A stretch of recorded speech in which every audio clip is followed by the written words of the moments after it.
अस्सलाम वालेकुम। आज के इस वीडियो में आपको बताएंगे खाने के बाद पानी पीने के नुकसानात के बारे में। नंबर 1, खाना खाने के बाद पानी पीने से मैदा ख़राब हो जाता है। नंबर 2, खाना खाने के बाद पानी पीने से पेट की चर्बी बढ़ जाती है। नंबर 3, पेट की बीमारियों में इजाफ़ा हो जाता है।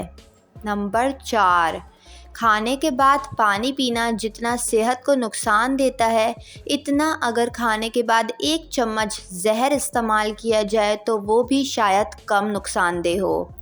नंबर 5, पेशाब की नाली में रुकावट आना शुरू हो जाती है। नंबर 6, खाना खाने के बाद पानी पीने से पेट बाहर आने लगता है। खाने के कम अज़ कम आधे घंटे तक पानी ना पिएं। अगर ज़रूरत महसूस हो तो खाने के दरमियान में 1 या 2 घूंट पानी पिया जा सकता है। खाना खाने के बाद पानी पीने के ये अहम नुकसानात हैं। उम्मीद करती हूँ आपको ये वीडियो पसंद आई होगी। वीडियो पसंद आई हो तो वीडियो को लाइक और मेरे चैनल को सब्सक्राइब करके बेल नोटिफिकेशन ज़रूर ऑन कर लें।